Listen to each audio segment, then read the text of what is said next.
Hello Year 12s and welcome to the third of 4 videos on key concepts in the Victorian criminal justice system. Outcome 1 of Unit 3 focuses on the Victorian criminal justice system, and the purpose of these 4 videos is to familiarise you with some of the key concepts that relate to that system. Many of these concepts have been covered in Year 11, so much of this should simply be revision, but it's important revision nonetheless. Having said this, there is some new information that we didn't cover in Year 11, and so you will need to take careful notes about this new information. There are 4 things that you need to do while you're watching this video. First, take the very best Cornell notes that you can. Second, use the pause, rewind, and fast forward functions. Pause if you need time to take notes. Rewind if you think you've missed any information and want to listen to it again. And fast forward if you already know the information and feel that you don't need to listen to it again. The third thing that you need to do is have your vocabulary sheet open in front of you so that you can include in it definitions of any important terms or definitions of words that you are unfamiliar with. And the final thing that you need to do is have your summary books open in front of you. As we go through this video, I will give you some guidance as to what to include in your summary books. When you've finished watching this video, please read the pages from the textbook that are referred to on the front of this slide, and then supplement your notes with any information from that reading that you think might be useful. All right, let's make a start then. Here is the learning intention for this video.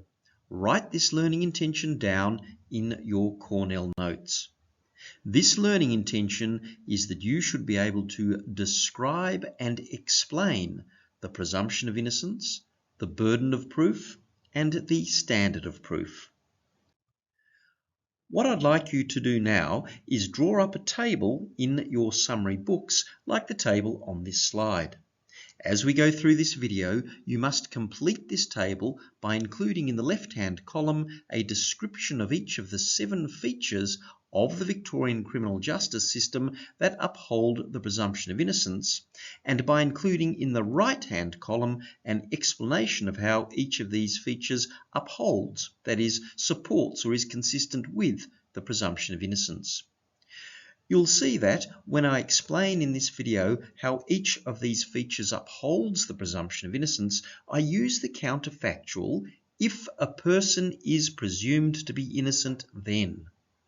This is a very useful way of structuring an explanation, and we've previously used this technique to distinguish between summary and indictable offences. We'll use it again when we examine the reasons for the Victorian criminal and civil court hierarchies. I've filled out the description and explanation of the burden of proof to show you how to complete this table.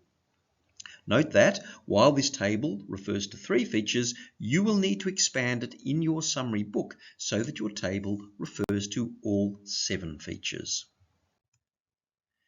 The presumption of innocence is that a person accused of a crime is presumed innocent until proven guilty. In your vocabulary sheet, find the term presumption of innocence and include this definition in there. The presumption of innocence is a fundamental principle that underlies the Victorian criminal justice system. What it means is that an accused is never required to prove that they are innocent. Instead, it is for the prosecution to prove that the accused is guilty.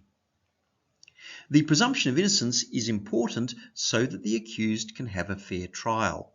This is because the starting point for the magistrate in a hearing for a summary offence or the jury in a trial for an indictable offence is that the accused is innocent, and it is the responsibility of the prosecution to convince them that the accused is in fact guilty. In Victoria, the presumption of innocence is included in the Victorian Charter of Human Rights and Responsibilities. We've already looked at this charter in the context of other rights that an accused person has. Section 25 of the Charter states that a person charged with a criminal offence has the right to be presumed innocent until proved guilty according to law. The reason that we have the presumption of innocence is that the consequences for a person of being wrongly convicted of a crime can be extremely serious. Take, for example, a case of murder. If a person were to be wrongly convicted of murder, that is, if the person is convicted of a murder that they did not commit, then that person's life will be destroyed. They will typically be sentenced to a very long term of imprisonment, which means that they are being deprived of their freedom for a number of years. They'll be isolated from their family and friends. Their reputation will be damaged. They won't be able to earn money because they're stuck in prison. They'll be living in very, very unpleasant conditions. When they're eventually released from prison, they'll find it very hard to get a job because they'll have a criminal conviction. It is because the consequences of wrongly convicting a person are so serious for that person that we take the view under Australian law that a person should be presumed innocent until they are proven guilty. Now, that means that we also accept that there is a risk that guilty people will go free, that because there is a high burden on the prosecution to prove that a person is guilty before that person can be convicted of an offence, this will inevitably mean that some people who commit offences will not be found guilty. Nonetheless, when we balance up the consequences for an individual of being wrongly convicted against the consequences of some guilty people going free, we've taken the view in Australia and in Victoria that we'll err on the side of protecting those people who shouldn't be convicted of criminal offences because they are, in fact, not guilty of those offences. This approach has been summarised by Sir William Blackstone a long time ago when he said, "It is better that 10 guilty persons go free than that one innocent person is convicted." Another important concept in the Victorian criminal justice system is the burden of proof, sometimes referred to as the onus of proof. The burden of proof is the responsibility of a party to prove a case. In a criminal case, it is the prosecution that generally bears the burden of proof. That is, it is the prosecution that must prove that the accused has committed the crime. In your vocabulary sheet, find the term burden of proof and include this definition in there. What this means is that the prosecution has to prove the existence of each of the elements necessary to establish the crime. Typically, a crime will consist of an actus reus, the physical act that makes up the crime, and a mens rea, the state of mind that the accused must have to be guilty of the crime. In the case of murder, the actus reus is the killing of the victim, and the mens rea is the state of mind that the accused must have when they kill the victim to be guilty of murder. This includes the accused having the intention to kill or cause really serious injury to the victim. So, in a murder case, it is for the prosecution to prove both that the accused actually killed the victim and that when the accused killed the victim, the accused intended to kill or really seriously injure the victim. The fact that the prosecution has the burden of proof upholds the presumption of innocence. This is because, under the presumption of innocence, an accused is presumed to be innocent until they are proven guilty. That is, an accused never has to prove that they are innocent. Instead, it is for the prosecution to prove that the accused is guilty. And that is precisely what the burden of proof does. Because the prosecution has the burden of proof in a criminal case, it is for the prosecution to prove that the accused is guilty of the offence with which they have been charged. Put another way, the burden of proof supports the presumption of innocence because if a person is presumed to be innocent, then the person does not have to prove that they are actually innocent. On the contrary, if an accused is presumed to be innocent, then it is for the prosecution to prove that they are not innocent and instead are guilty. Do you see how I've used the counterfactual, if a person is presumed to be innocent then?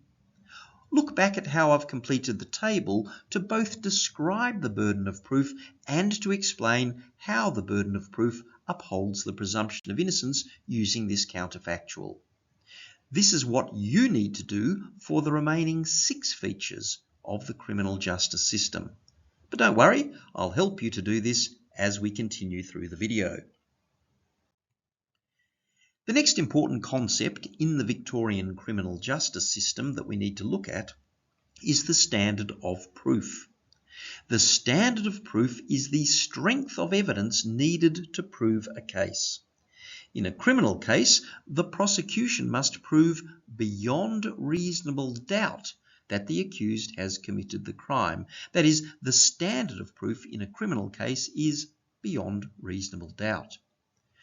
Beyond reasonable doubt means that the only reasonable explanation for what happened is that the accused committed the crime. In your vocabulary sheet, find the term standard of proof and include this definition in there. If there's a reasonable doubt that the accused committed the crime, then the accused must be acquitted. If a SAC or exam question asks you to identify the standard of proof in a criminal case, then it is sufficient to just refer to that standard of proof as being beyond reasonable doubt. However, if the SAC or exam question requires you to describe the standard of proof in a criminal case, then you must say that beyond reasonable doubt means that the only reasonable explanation for what happened is that the accused committed the crime.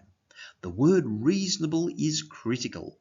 Beyond reasonable doubt does not mean that there must be no doubt or that there is no other possible explanation.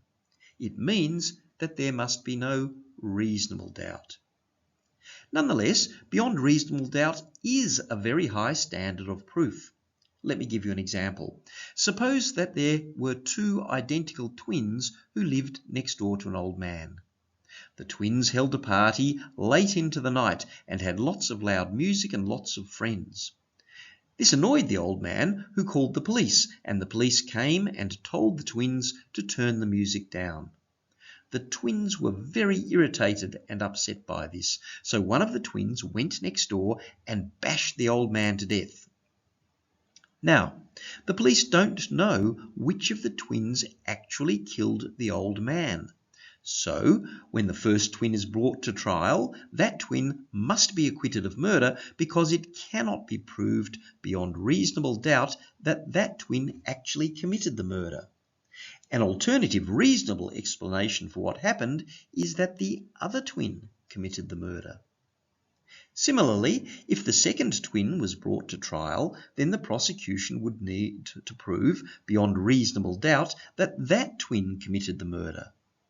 However, once again, the alternative reasonable explanation is that the other twin committed the murder, and so the second twin would also have to be acquitted.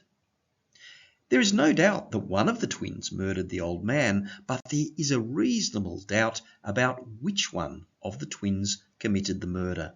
As a result, no one is convicted of the old man's murder. The fact that the accused's guilt must be proved beyond reasonable doubt also upholds the presumption of innocence. Because a person is presumed innocent until proven guilty, if there is another reasonable explanation for what happened, which is not that the accused actually committed the crime, then the presumption of innocence means that that person should not be convicted or found guilty of the crime. This is because that person is entitled to the benefit of the explanation that is consistent with their innocence rather than their guilt. Put another way, the criminal standard of proof upholds the presumption of innocence because if a person is presumed to be innocent and there's another reasonable explanation for what happened which is consistent with the accused's innocence, then the accused is entitled to the benefit of that other explanation. Can you see how this explanation incorporates the counterfactual? If a person is presumed to be innocent, then. You can now write into your table both a description of the standard of proof and an explanation of how the standard of proof upholds the presumption of innocence using this counterfactual. Besides the burden of proof and the standard of proof, there are 5 other features of the Victorian criminal justice system that uphold the presumption of innocence. A description of each of these features and an explanation of how they uphold the presumption of innocence is set out on the following slides. Make sure that you complete your table as I take you through them. As you know from our video on the rights of an accused has the right to silence. This means that an accused can refuse to answer any questions by the police, for example, questions that the police ask when arresting or interrogating the accused. The accused can also refuse to give evidence at their trial in court. And the fact that an accused has exercised their right to silence cannot be used as evidence at their trial that the accused is guilty. The right to silence upholds the presumption of innocence because if a person is presumed to be innocent, then there is no reason why they should have to answer police questions or give evidence at their trial. On the contrary, the accused is entitled to leave it to the prosecution to present all the evidence that they have to show that the accused is guilty. In the previous video, we looked at bail. Bail is the release of a person who has been charged with an offence on the condition that that person appears in court for their trial. If a person is not granted bail, then they are held on remand. That is, they're held in custody until their trial. At the time a person is charged with an offence, that person has not had a trial to determine whether or not they're guilty, and so at this stage they are entitled to be presumed innocent. This suggests that an accused person who has been charged with an offence should be released on bail rather than held on remand unless there are good reasons to hold them on remand in jail. The right to bail upholds the presumption of innocence because if a person is presumed to be innocent, then that person should not be kept in jail. In the previous video, we also looked at committal hearings, which are held where the accused has been charged with an indictable offence. At a committal hearing, the magistrate has to decide whether to send or commit the accused for trial in the county court or trial division of the Supreme Court. As I explained in the video, a magistrate can only commit a person to trial in the county court or the trial division of the Supreme Court for an indictable offence where the magistrate is satisfied that the prosecution's evidence is of sufficient weight that a jury could convict the accused at trial. This test for committal upholds the presumption of innocence because if a person is presumed to be innocent, then that person should not be put through the cost, time, and stress of a trial where the evidence against them is so weak that a jury is unlikely to convict them. Another feature of the Victorian criminal justice system is that the police can only arrest a person if they reasonably believe that the person has committed an offence. This upholds the presumption of innocence because if a person is presumed to be innocent, then the police should not be able to arrest that person for committing an offence where they have no real reason to believe that the person has in fact committed that offence. This is because an innocent person should not be arbitrarily deprived of their freedom. And finally, in criminal cases, the fact that an accused has prior, that is previous convictions for criminal offences must not be disclosed to the magistrate or to the judge and the jury during the hearing or trial. This upholds the presumption of innocence because If a person is presumed to be innocent, then the fact that the person has committed previous offences doesn't mean that they have committed the offence for which they are now being tried. Instead, it is up to the prosecution to provide sufficient evidence to establish beyond reasonable doubt that the accused has actually committed this offence, and the fact that the accused has prior criminal convictions is generally irrelevant to this evidence. It's only after the accused is found guilty of the offence that evidence of the accused's prior criminal convictions is disclosed to the magistrate or judge. This is because prior criminal convictions may be an aggravating factor that influences the sentence that the magistrate or judge imposes on the accused. In short, prior convictions are not evidence that the accused is guilty, but are relevant to the severity of a sentence that is imposed on an accused who has been found to be guilty. Alright, that brings us to the end of this video. As a result of watching and taking notes on this video, you should now be able to describe and explain the presumption of innocence, the burden of proof, and the standard of proof. You must now read the pages of the textbook referred to on the first slide and supplement your notes with any additional information from that reading that you think is useful. Thank you for your attention.